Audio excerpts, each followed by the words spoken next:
Today we're talking about how an NBA fight can show you exactly how your emotions function. How's it going, guys? Dr. Tank PharmD here, board certified practicing pharmacist and personal health coach, helping action takers like you take back control of their lives and emotional health. And although I am a licensed practicing medicine specialist, I'm not your specialist. So if you have any questions regarding your condition, please see your doctor. Don't forget to click like and subscribe, it helps me a lot. Let's get into it. Nobody wants violence in sports, unless it's within the context of a fighting sport itself. And even those fighting sports have limitations. That's why it's such a huge deal when a fight breaks out in a major league sport. Now, I can't tell you the motives behind each person's actions or what they were thinking, but what we can do is we can learn from their actions and learn about our emotions as well. On November 21st, 2021, the Detroit Pistons were playing the Los Angeles Lakers in Detroit. Isaiah Stewart was blocking out LeBron James for a rebound. A double blockout effort on Isaiah Stewart. It would take that to keep. He immediately confronted LeBron James face to face. So Ellington enters. We got. This conflict quickly intensified, and they had to be separated by teammates and officials. Isaiah. Even after a separation, Isaiah Stewart rushed towards LeBron James again. Isaiah's going after him. This is sad. Some people were having recollections of a similar event in Detroit 17 years ago, almost to the date. On November 19th, 2004, the Indiana Pacers were playing the Detroit Pistons in the Palace at Auburn Hills in Auburn Hills, Michigan. What started off as a rough foul escalated into an on-court fight. Then Wallace was fouled, and Wallace did. Wallace! Right on. Just when things looked like they were starting to get settled, the fight spilled over to the audience. Test has jumped over the scorer's table and is trying to get down to the bench. Artest in the stands. Oh, this is awful. Fans are getting involved. Steven Jackson's. This was deemed the most infamous brawl in NBA history, and quite possibly of all sports. It was dubbed the Malice at the Palace. It was so infamous that even Netflix had a special on it. It resulted in fines, suspensions, and criminal charges. It led to the suspension of Ron Artest with the most severe suspension in NBA history. So when Isaiah Stewart rushed LeBron James in 2021, people were having flashbacks of the Malice in the Palace. So much so that security was heavily called out, and the PA announcer was telling the audience to remain seated.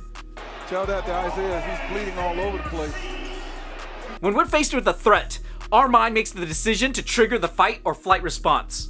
We have to first decide if the thing we're facing is a threat or not. And once we decide that it's a threat, we have to make the decision very quickly if we're gonna fight it or run away. And you could see Isaiah Stewart's mind making this decision very rapidly. When Stewart was hit in the face with the elbow, his anger took over, and he quickly responded by confronting James. His teammates and referees had to separate them. This should have satisfied the fight or flight response, because the flight motion was already in play. However, his mindset was already set on fighting, and he couldn't turn away from that emotional inertia. Like, have you ever been so angry that anything else that irritates you gets you even angrier? And it gets to the point where it's so hard to shut off your anger because you have so much emotional inertia. That's what happened with Stewart here. He was already set on fighting, and he was already angry, so anybody that stood in his way was just an obstacle. His teammates and referees separated them, but he rushed to attack LeBron again. He did it twice already. There could have been some severe consequences of his actions if his teammates did not step in. And that's why I developed the Emotional RX program. It's a program that helps you take care of your emotions in the moment so that you can break away from your emotional inertia. You don't want to make decisions that'll ruin the rest of your life, because when your emotions take over, it's hard to take control back. That's why I give you the tools in the Emotional RX program to help you deal with them in the moment so you can take back control. Now, Stewart isn't wrong for feeling the way he does.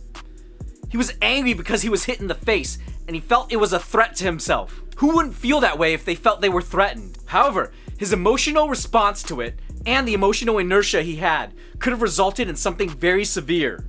We live in a modern society where violence is highly frowned upon, so much so that it's punishable by law. So unless the violence is within the context of a fighting sport, it's usually frowned upon. Modern society expects us to not respond to violence unless it's a life-threatening situation. And sports don't fall under life-threatening situation.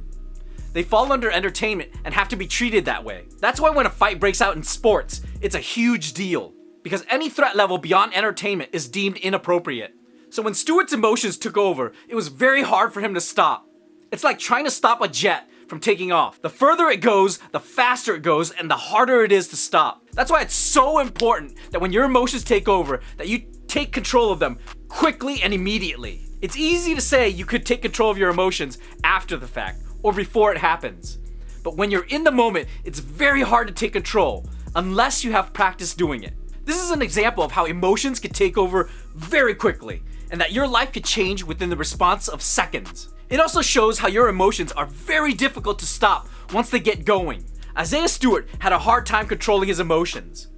His actions could have ended his career and his life, and your emotions could affect you as well. Your emotions could bring you to the point that could be the greatest moment of your life or the worst ever.